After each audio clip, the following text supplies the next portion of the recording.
গোপালকে বলছে যে গোপাল তুমি কোথায় যাবে বাবা? বলছে এবার গোপাল বলছে মা আমি তোমার কাছে থাকবো না, তুমি আমাকে মা হয়ে লবণে ছুঁড়া বলো, তাই আমি তোমাকে ছেড়ে চলে যাব।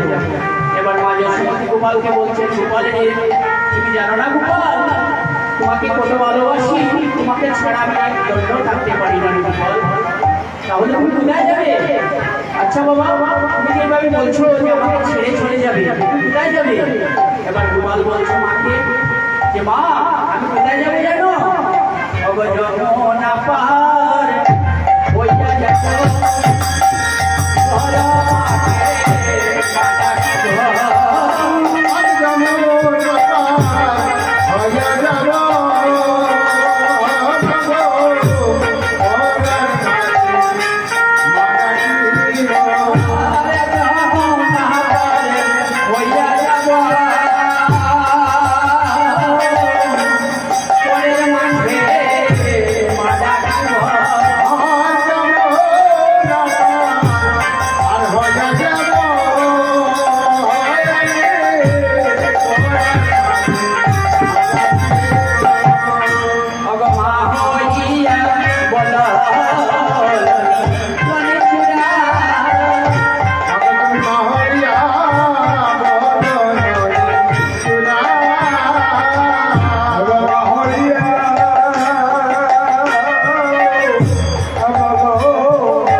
তো এদিকে গোপালের সাথে আমার মায়ের কথা হচ্ছে, আর এদিকে বলরাম এসে মাকে বলছে মা তুমি গোপালকে তুলে তুলে নাও মা, কারণ তোমার গোপাল যদি একবার হারিয়ে যায় তুমি তাকে আর কখনো পাবে না।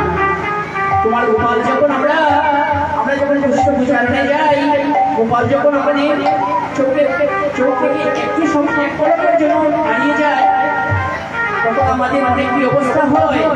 আর তুমি তো মা, তুমি গোপালকে না দেখে এক মুহূর্ত থাকতে পারবে না, তুমি প্রাণে বাঁচবে না মা। তাই গোপালকে তুলে নাও। এই বলে এই কথা শুনে এবার মা যশোমতী গোপালকে তুলে মহাজন পদে বলেছেন, তবে যশোদা হারানি তুলে লইলা নীলমণ, তবে যশোদা হারানি তুলে লইলা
কাছে বসিয়ে ঘুরে বসিয়ে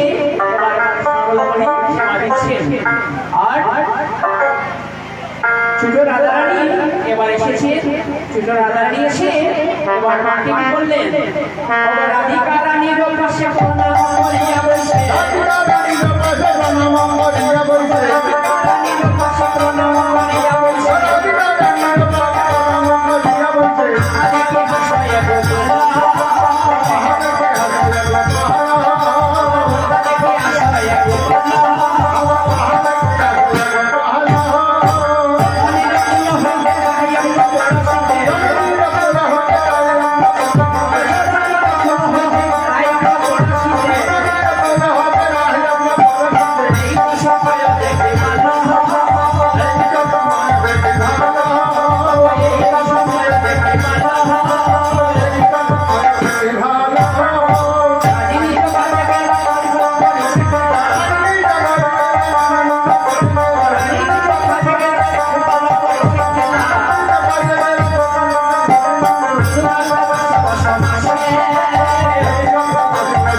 নিজের কাজে চলে গেলেন। আর ছোট গোপাল সকালকার সঙ্গে খেলা করছেন। আর ছোট রাধারানী এবার শক্তির সাথে সবাই একসাথে সেই আঙ্গনায় খেলা করছেন। এবার কি হলো, অগবালক বেশে মিলন হলো,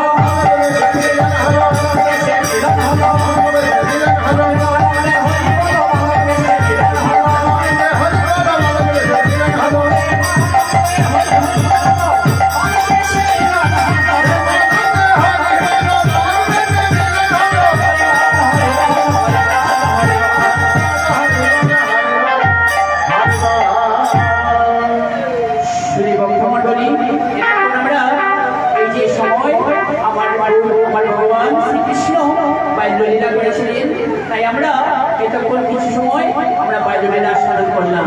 এবার সময় এসেছে আমার গোবিন্দকে বুঝতে পারাবো, অর্থাৎ আমরা সবাই মিলে আমরা কৃষ্ণলীলা আস্বাদন করব। তো মা এবার সবাই মিলে কৃষ্ণলীলা আস্বাদন করবো। এবার মা যশোমতী গোপালকে তুলে নিয়ে রমণী সেবা করছে। রমণী ছোট